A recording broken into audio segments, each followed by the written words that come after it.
Vous savez, dans l'esprit d'une conversation libre, je me souviens d'un film que j'ai vu je crois que c'était il y a 15 ans que le film a été fait, qui était une série de conversations avec des physiciens quantiques et des mystiques, pour utiliser ce mot. Et toute la thèse du film, c'était que le mystique et le physicien quantique cherchent une réponse aux 3 questions fondamentales qui sont « Qui suis-je ? D'où est-ce que je viens et où est-ce que je vais ?» Je n'ai pas compris le film à ce moment-là. J'espère que vous pourrez éclaircir ces 3 questions et, vous savez, ce que les physiciens et les mystiques recherchent. Donc, vous me demandez qui vous êtes. En quelque sorte. Vous voyez, c'est OK de marcher dans la rue, de pointer quelqu'un et de dire « Qui es-tu » C'est OK. Vous allez vers quelqu'un et dites « Qui suis-je »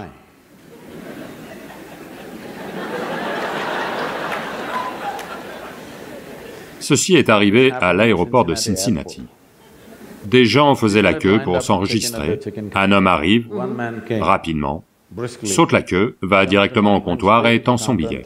La dame au comptoir dit « Monsieur, il y a une queue, s'il vous plaît. » Il répond « Non, non, je suis pressé. » Eh bien, dit-elle, tout le monde est pressé, vous prenez tous le même avion.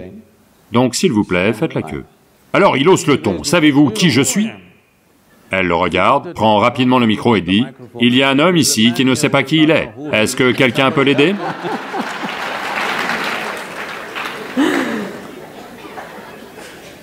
Donc, vous ne devriez jamais poser cette question à quelqu'un d'autre.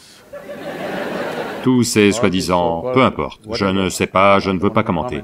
Ils s'y sont tous mis parce que le livre de Ramana Maharishi, je crois, est devenu populaire en Californie, d'accord?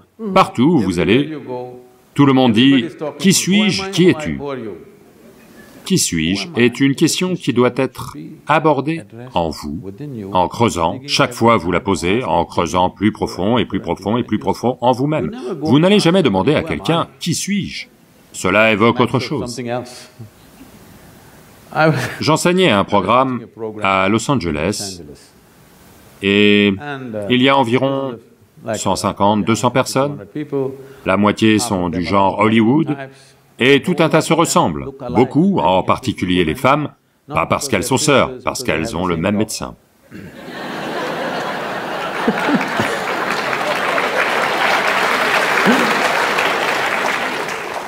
Et je leur enseigne un processus extrêmement simple, qu'ils doivent faire tous les jours, qui ne dure que 21 minutes, extrêmement simple. Rien qu'avec ça, ils disent « Sadhguru, vous nous enseignez toutes ces choses. » Mais Ramana Maharishi a dit « Vous n'avez rien à faire. » Oh, Ramana est arrivé jusqu'ici depuis Tiruvannamalai. J'ai dit « Oui, il a absolument raison. Vous n'avez rien à faire. » Et il n'a rien fait. Il est simplement resté assis au même endroit, comme ça, pendant 14 ans. Des rats sont venus lui mordre les cuisses, des blessures fétides, des vers en sortaient, mais il n'a rien fait, simplement resté assis. J'ai dit, vous vous êtes fait comme ça, si un moustique vous pique, vous allez appeler le 15.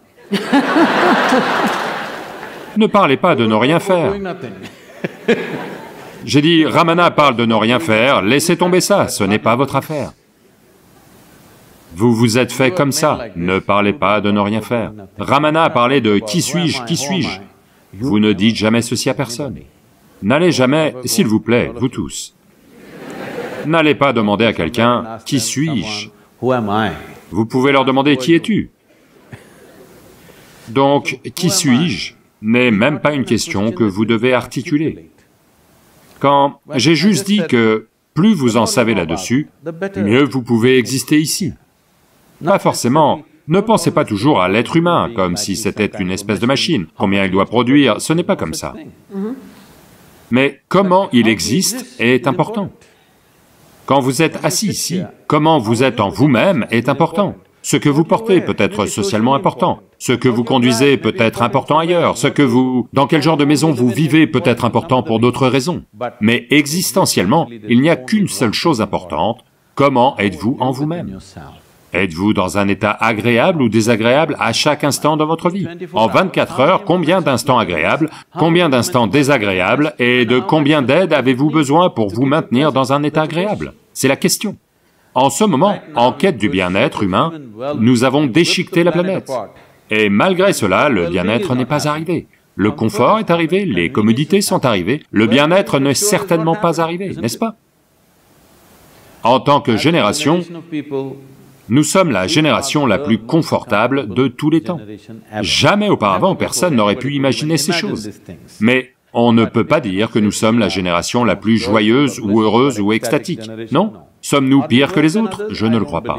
Chaque génération, les mêmes absurdités. Certains ont vécu de façon fantastique en eux-mêmes, d'autres ont traversé toutes les absurdités qu'ils devaient traverser. Ceci n'est pas à cause de ce qui leur arrive. Voyez, il y a deux genres de souffrance. La souffrance physique peut vous arriver, parce que quelqu'un peut vous faire quelque chose, quelqu'un n'a rien à manger, vous êtes dans une zone de guerre où quelqu'un vous pique.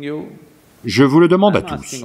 Au cours des 25 dernières années, combien de fois ceci vous est-il arrivé que quelqu'un vous pique avec un couteau? Pour la plupart d'entre vous, ça n'est jamais arrivé. Peut-être que quand vous étiez à l'école, quelqu'un vous a piqué avec une épingle tout au plus, ou vous n'en valiez même pas la peine et personne ne vous a piqué.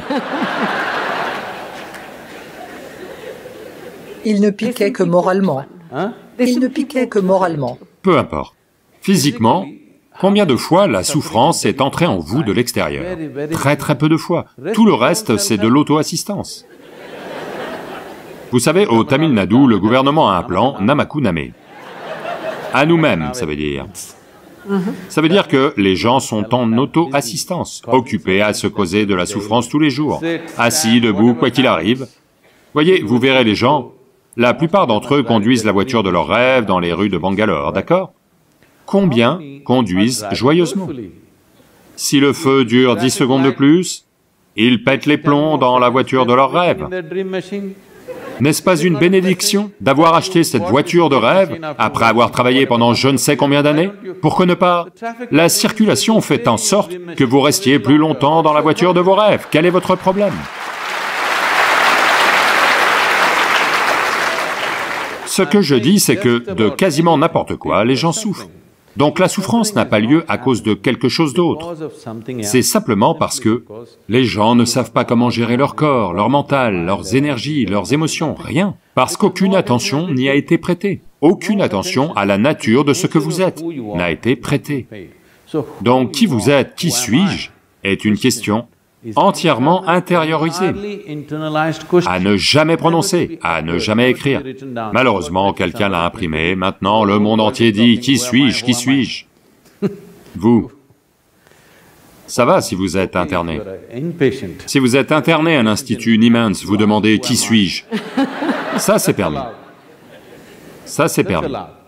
Si vous êtes dehors dans la rue, vous n'avez pas la permission de demander « Qui suis-je » Vous me comprenez?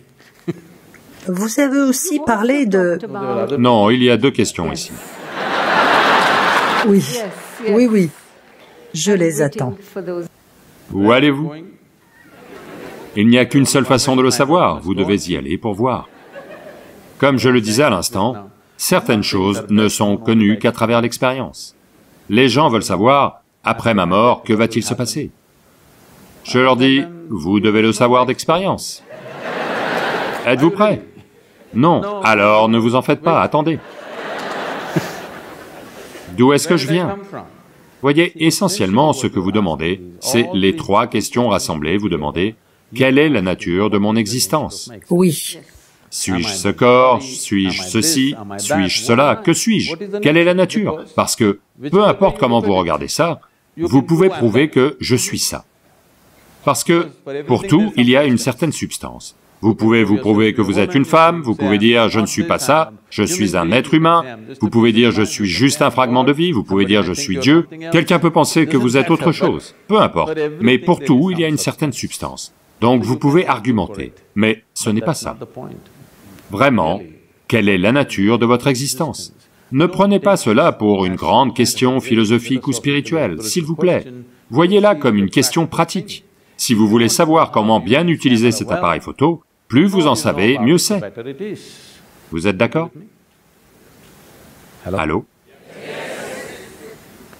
De même, si vous voulez utiliser ceci, si vous voulez utiliser cet être humain comme il faut, plus vous en savez sur lui, mieux c'est.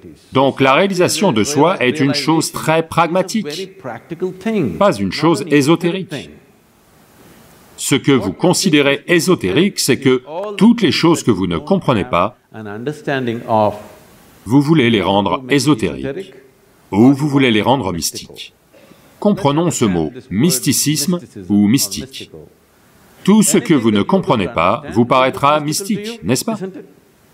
Supposez que vous ne savez pas ce qu'est l'électricité, vous n'avez aucune idée de ce que c'est. Maintenant, j'appuie sur quelque chose ici, boum, les lumières s'allument. Très mystique pour vous, n'est-ce pas? Voyez, si j'avais juste eu une ampoule il y a 1000 ans, j'aurais pu déclarer que je suis Dieu et ça aurait marché. Je suis arrivé trop tard, vous savez. Donc, plus vous en savez sur lui, mieux vous allez vivre. Ce n'est pas quelque chose que vous cherchez à la fin de votre vie. Ça devrait être le premier pas de votre vie, si vous accordez de la valeur à votre vie. Oui, connaître ceci devrait être le premier pas de votre vie. Au tout début de votre vie, vous devriez poser cette question. Puis-je vous raconter une histoire? Je vous en prie. Il était une fois un évêque dans l'Église grecque. L'Église orthodoxe grecque croit qu'ils sont les seuls vrais chrétiens. Les autres ne sont pas vraiment chrétiens. Ils pensent qu'ils sont les seuls chrétiens purs. Les autres ne le sont pas vraiment. Ils ont leur propre pape à Istanbul. Donc, c'est devenu un très petit groupe au bout d'un moment, peu importe les raisons. Donc, étant sur la route de la soie, beaucoup d'histoires fantastiques venues d'Inde se propagent à travers le Bosphore, et il y a toutes ces histoires sur les mystiques et les yogis et la magie de l'Inde, que les Indiens n'ont pas vues et que tous les autres ont vues.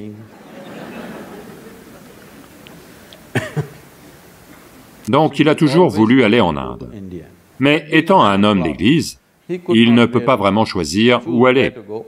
Passé 60 ans, quand il est à moitié retraité, l'occasion se présente et il va en Inde du Sud. Et il trouve les bons guides. Quelqu'un lui dit, montez sur cette montagne, et il lui donne les points de repère, et ici il y a un yogi, c'est lui que vous devriez rencontrer. Donc il grimpe sur la montagne, l'homme n'est pas fait pour les montagnes, vous savez, les montagnes requièrent certaines choses. Donc il monte, et comme ils l'ont dit, il y a un yogi assis devant une grotte, en extase. Il y va et il a entendu que si l'on voit un yogi indien, on doit se prosterner. Mais pour cela aussi, vous avez besoin d'être en forme. Cela fait partie des caractéristiques indiennes, parce que c'est le seul exercice que la plupart des Indiens font. Donc, quoi que vous voyez, vous vous prosternez. Mais maintenant, ils ont appris... Un raccourci, là aussi. Oui, l'idée c'est de toucher le sol. Si chaque fois, vous le faites toute la journée, c'est un bon exercice, vous n'avez pas besoin de passer du temps en plus à faire de l'exercice. Donc c'est difficile pour lui, et il s'écorche, puis il s'assoit. Tout ce remue-ménage, le yogi ouvre les yeux et sourit. Alors, l'évêque demande, « Puis-je vous poser une question ?» Le yogi répond, « Bien sûr. » L'évêque demande, « Qu'est-ce que la vie ?» Ça, c'est après 60 ans, vous savez. La fichue question, vous auriez dû la poser à l'âge de 6 ans. Au moins, à 16 ans, vous auriez dû la poser. Non, 60 ans, d'accord. Mieux vaut tard que jamais, à un moment, vous la posez.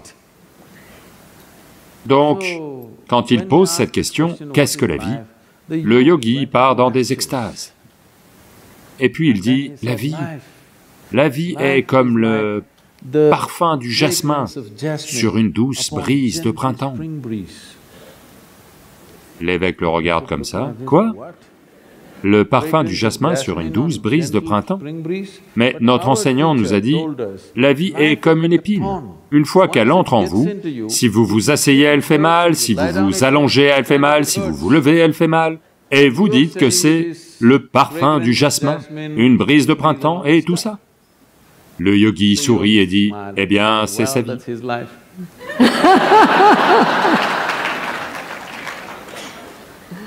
Donc, on n'a jamais prêté attention à la plus importante dimension de ce que vous êtes. Et vous ne connaissez la vie d'aucune autre façon que de la façon dont elle a lieu en vous. Oui, Oui. vous êtes la seule porte d'accès à l'existence pour vous-même. Vous ne pouvez l'éprouver qu'à travers ce mécanisme et d'aucune autre façon. Si vous ne connaissez pas celui-ci, que diable faites-vous ici? Et juste parce que vous connaissez celui-ci, les gens vous qualifient de mystique, de ci, de ça, et beaucoup de gens le prononcent mal. Ils disent erreur, vous savez.